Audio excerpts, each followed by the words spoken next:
ఈరోజు వరదానము. మస్తకం ద్వారా సంతుష్టత అనే మెరుపును సాక్షాత్కారం చేయించే సాక్షాత్కార్ మూరత్ భవ. ఎవరైతే సదా సంతుష్టంగా ఉంటారో వారి మస్తకంలో సంతుష్టత అనే మెరుపు సదా ప్రకాశిస్తూ ఉంటుంది. ఒకవేళ ఎవరైనా ఉదాసీనంగా ఉండే ఆత్మలు వారిని చూసినట్లయితే వారు కూడా సంతోషంగా అయిపోతారు. వారి ఉదాసీనత దూరమైపోతుంది.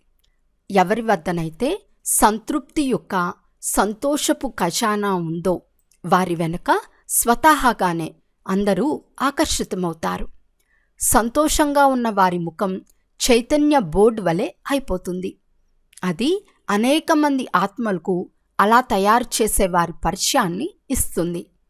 కనుక ఇలా సంతుష్టంగా ఉంటూ మరియు సర్వులను సంతుష్టంగా చేసే సంతుష్టమనులుగా అవ్వండి.